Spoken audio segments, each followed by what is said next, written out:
Assalamualaikum warahmatullahi wabarakatuh. Perkenalkan, nama saya Indah Putri. Saya merupakan salah satu mahasiswi di Universitas Negeri Makassar, jurusan Psikologi Pendidikan dan Bimbingan. Nah, pada video kali ini, topik yang akan saya bahas yaitu asesmen dalam bimbingan konseling. Adapun pokok materi yang akan saya bahas ada 6. Yang pertama, angket. Yang kedua, wawancara. Yang ketiga, observasi. Keempat, sosiometri. Kelima, biografis. Dan yang keenam dan yang terakhir yaitu inventory. Nah, langsung saja kita masuk pada materi pertama, yaitu angket. Angket adalah serangkaian pertanyaan atau pernyataan tertulis yang diajukan kepada responden untuk memperoleh jawaban secara tertulis pula. Pertanyaan atau pernyataan dalam angket tergantung pada maksud serta tujuan yang ingin dicapai. Adapun tujuan angket yaitu angket disusun dengan tujuan untuk menghimpun sejumlah informasi yang relevan dengan keperluan bimbingan dan konseling. Data yang diperoleh berfungsi untuk: yang pertama, mengumpulkan informasi sebagai bahan dasar dalam rangka penyusunan program. Yang kedua, untuk menjamin validitas informasi yang diperoleh dengan metode lain. Yang ketiga, evaluasi program BK. Dan yang keempat, untuk mengambil sampling sikap atau pendapat dari klien. Selanjutnya, skala yang digunakan dalam angket: skala Likert, skala Goodman, skala rating, skala semantik diferensial. Selanjutnya, jenis-jenis angket, yaitu yang pertama, angket tertutup. Angket tertutup yaitu angket yang di dalamnya telah terdapat alternatif jawaban yang telah ditentukan oleh si pembuat angket. Yang kedua, yaitu angket terbuka. Angket terbuka yaitu angket yang sistem menjawabnya tidak menggunakan pilihan ganda maupun yes or no, sehingga responden atau narasumber bisa leluasa mengisi pertanyaan dalam angket tersebut. Yang ketiga, kombinasi angket terbuka dan angket tertutup. Dalam angket ini, terdapat pertanyaan-pertanyaan yang sudah disiapkan alternatif jawabannya. Namun, terdapat pula pilihan alternatif bagi responden atau narasumber untuk membuat jawabannya sendiri. Yang keempat, angket langsung. Angket langsung yaitu angket yang berisi daftar pertanyaan yang berhubungan dengan responden. Dan yang kelima, angket tidak langsung, yaitu angket yang berisi daftar pertanyaan tentang orang lain dan diisi oleh responden yang mengetahui tentang orang tersebut. Nah, adapun langkah-langkah dalam penyelenggaraan angket yaitu: tahap pertama, persiapan penyusunan angket yang meliputi memerinci variabel-variabel yang akan diukur, menetapkan modal jawaban, dan menyusun angket. Tahap kedua, pelaksanaan yang meliputi menyiapkan format angket dan lembar jawaban jika diperlukan. Kemudian membagikan angket kepada sejumlah responden yang ingin dituju dan membacakan petunjuk pengisian. Tahap ketiga yaitu analisis hasil, meliputi memberikan kode pertanyaan-pertanyaan tertentu jika akan dianalisis lebih lanjut atau lebih dikenal dengan penyekoran jawaban, pengelompokan setiap variabel, serta kesimpulan dan penginterpretasian. Dan materi terakhir mengenai angket yaitu kelebihan dan keterbatasan teknik angket. Angket sebagai alat penilaian terhadap sikap, tingkah laku, bakat, kemampuan, minat mempunyai beberapa kelebihan dan kelemahan. Kelebihan angket antara lain: yang pertama, teknik angket lebih efisien bila ditinjau dari pembiayaan dan jumlah responden. Kemudian dapat mengungkapkan data yang memerlukan perkembangan dan pemikiran dan bukan jawaban spontan. Kemudian dalam menjawab pertanyaan melalui angket, responden dapat lebih leluasa karena tidak dipengaruhi oleh sikap mental, hubungan antara peneliti dan responden. Kemudian, data yang dikumpulkan dapat lebih mudah dianalisis. Sedangkan keterbatasan angket sebagai instrumen pengumpul data adalah sebagai berikut. Yang pertama, tidak akan dapat menjaring data yang sebenarnya jika petunjuk pengisian tidak jelas. Yang kedua, tidak dapat diketahui dengan pasti bahwa responden sungguh-sungguh dalam mengisi angket.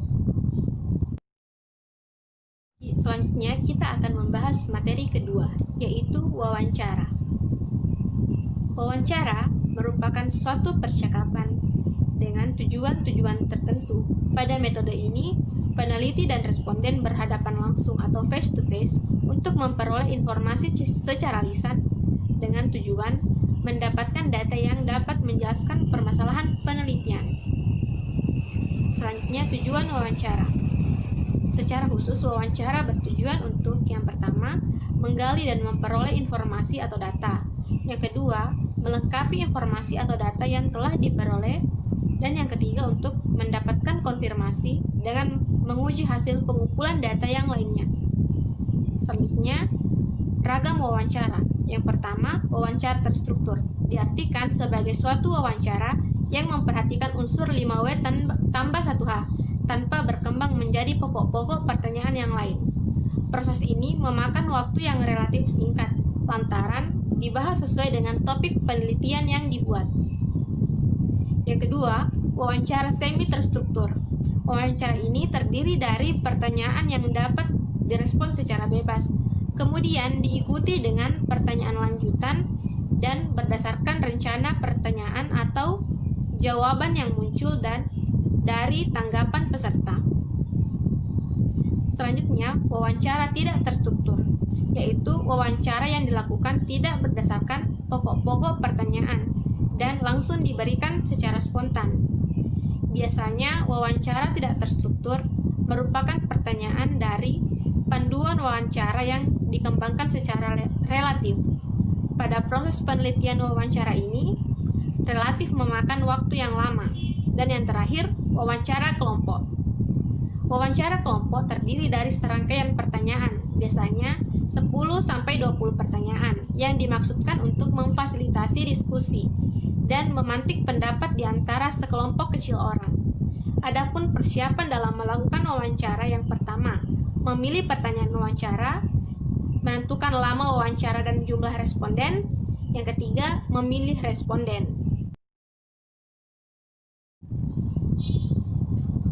Materi ketiga yaitu observasi. Pengertian observasi yaitu proses sistematis dalam merekam pola perilaku manusia, objek dan kejadian-kejadian tanpa menggunakan pertanyaan atau berkomunikasi dengan subjek. Proses tersebut mengubah fakta menjadi data. Istilah observasi diarahkan pada kegiatan memperhatikan secara akurat, mencatat fenomena yang muncul, dan mempertimbangkan hubungan antar aspek dalam fenomena tersebut. Observasi bertujuan untuk mendeskripsikan setting yang dipelajari, aktivitas-aktivitas yang berlangsung, orang-orang yang terlibat dalam aktivitas tersebut, dan makna kejadian yang dilihat dari perspektif mereka yang terlibat dalam kejadian yang diamati. Adapun jenis-jenis observasi dilihat dari keterlibatan subjek terhadap objek yang sedang diobservasi. Observasi bisa dibedakan menjadi dua bentuk, yaitu observasi partisipan dan observasi non-partisipan. Dilihat dari segi situasi lingkungan di mana subjek diobservasi, observasi dibedakan menjadi dua, yaitu observasi naturalistik dan observasi eksperimental. Adapun cara merancang observasi menurut Margono 2007 yaitu meliputi penyusunan pedoman pengamatan, pelaksanaan pengamatan, dan melakukan analisis hasil pengamatan. Materi keempat yaitu sosiometri. Sosiometri merupakan metode pengumpulan data tentang pola struktur hubungan antara individu-individu dalam suatu kelompok. Tujuan dari teknik sosiometri yaitu yang pertama mengasesmen hubungan interpersonal dan yang kedua mendeteksi perilaku sosial yang inkongruen sehingga kesehatan mental individu dapat diidentifikasi. Selanjutnya, syarat pengoperasian sosiometri. Setiap anggota kelompok harus memahami situasi khusus yang dijadikan tema pengukuran sosiometri. Kemudian, semakin dewasa usia individu yang diukur dengan sosiometri, hasilnya akan cenderung semakin konsisten dan valid. Yang ketiga, anggota kelompok harus saling mengenal sehingga dapat merefleksikan sikap dan perasaan tertentu yang selama ini cenderung dialami terhadap anggota kelompok. Dan yang keempat itu anonim, yaitu hasil pilihan setiap orang tidak boleh diketahui oleh anggota kelompok yang lain untuk menjaga kondisi psikologis anggota kelompok. Selanjutnya, macam atau jenis angket sosiometri. Yang pertama, nominatif. Pada tipe ini, setiap individu dalam kelompok ditanyakan siapa saja kawan yang disenangi atau tidak disenangi untuk diajak melakukan suatu aktivitas tertentu. Yang kedua, skala bertingkat. Pada tipe ini, disediakan sejumlah pertanyaan yang disusun bertingkat, dari pernyataan yang menyatakan hubungan paling dekat sampai hubungan paling jauh. Dan tipe ketiga itu, siapa dia? Pada tipe ini, disediakan pernyataan tentang sifat-sifat individu. Setiap anggota diminta memilih kawannya yang memiliki sifat yang cocok dengan pernyataan tersebut. Selanjutnya, langkah penyusunan angket sosiometri. Yang pertama, menetapkan tujuan penggunaan angket sosiometri. Yang kedua, menyusun angket sosiometri sesuai dengan pilihan tipe yang ditetapkan sesuai tujuan pelaksanaan asesmen. Dan kelebihan dan kekurangan sosiometri. Yang pertama yaitu kelebihan dari sosiometri. Yang pertama, konselor memiliki peluang untuk memahami bentuk hubungan sosial yang terjadi antara peserta didik yang dibimbingnya. Yang kedua, dengan memanfaatkan hasil sosiometri, konselor memiliki peluang untuk melakukan beberapa proses bimbingan untuk memperbaiki hubungan peserta didik dalam kelompoknya. Adapun kekurangan dari sosiometri yaitu yang pertama hanya dapat diterapkan pada kelompok peserta didik yang sudah saling mengenal dalam waktu yang cukup lama, serta akurasi data penggunaan sosiometri yang sesuai tujuan sangat ditentukan oleh kemampuan guru dalam penyusunan angket sosiometri tersebut. Materi kelima yaitu biografis. Nah, biografis merupakan cara memahami individu dengan mempelajari ungkapan pikiran dan perasaan individu terhadap dirinya sendiri dan lingkungannya melalui catatan yang ditulis dia sendiri maupun yang ditulis oleh orang lain. Adapun tujuan biografis menurut Eko 2011 yaitu agar konselor dapat memahami keadaan peserta didik yang berhubungan dengan minat, cita-cita, riwayat penyakit, dan pengalaman hidup. Juga mengungkap suatu kisah atau keterangan hidup peserta didik yang bersumber dari kisah nyata. Selanjutnya, syarat penggunaan metode biografi. Nah, metode ini dapat dipergunakan dalam bimbingan bila dipenuhi syarat-syarat sebagai berikut. Yang pertama, harus ada kepastian bahwa biografis tersebut akan berguna untuk membantu siswa dalam mengatasi masalahnya. Yang kedua, siswa tidak boleh dipaksa untuk membuat riwayat hidup. Yang ketiga, konselor sebaiknya memberikan beberapa petunjuk mengenai cara menulis riwayat hidup.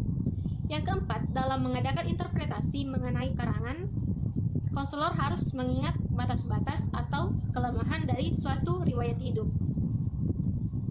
Adapun jenis-jenis instrumen atau metode biografis. Yang pertama, biografi. Biografi adalah tulisan mengenai seluk-beluk kehidupan seseorang yang ditulis oleh orang lain. Yang kedua, autobiografi, yang merupakan biografis yang ditulis oleh diri sendiri. Yang ketiga, buku harian, yaitu sesuatu yang ditulis oleh seseorang, biasanya berisikan hal-hal yang bersifat pribadi dan dianggap sangat rahasia oleh yang bersangkutan. Dan yang keempat, kenangan-kenangan masa muda. Nah, biasanya hal ini ditulis oleh mereka yang sudah merasa tua atau sudah berumur. Orang-orang yang telah merasa tua menyadari bahwa akhir hidupnya pada suatu ketika akan tiba juga. Nah, seringkali mereka menengok ke masa lampau, yaitu masa mudanya. Sering pula dia merindukan masa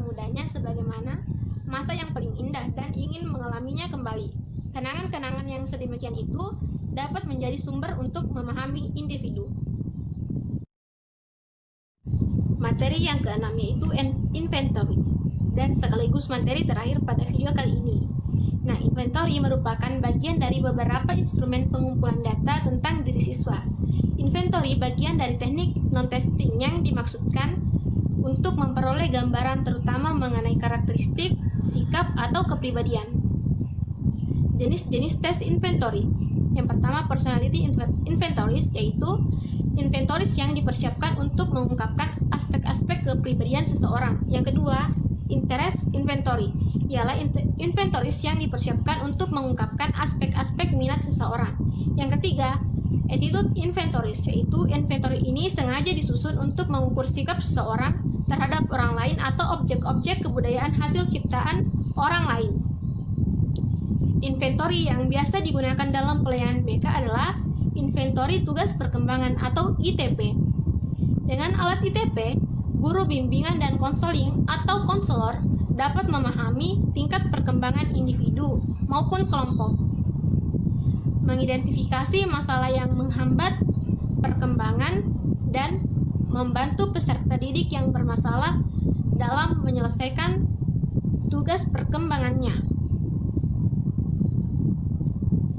Berdasarkan hasil pengukuran ini, dapat disusun program bimbingan yang memungkinkan peserta didik dapat berkembang secara wajar, utuh, dan sesuai dengan kemampuan yang dimilikinya.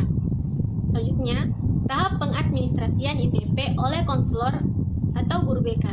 Yang pertama, perencanaan, yaitu mulai menetapkan tujuan pelaksanaan asesmen, menetapkan peserta didik sebagai sasaran asesmen, menyediakan buku dan lembar jawaban ITP sesuai jumlah peserta didik sasaran, dan membuat satuan layanan asesmen ITP. Yang kedua, pelaksanaan, yaitu memberikan verbal setting atau menjelaskan tujuan, manfaat, dan kerahasiaan data. Memandu peserta didik dalam cara mengerjakan sehingga dapat dipastikan seluruh peserta didik mengatasinya dengan benar. Yang ketiga, melakukan pengolahan data kuantitatif, mulai dari menghitung hasil dengan menggunakan format yang spesifik.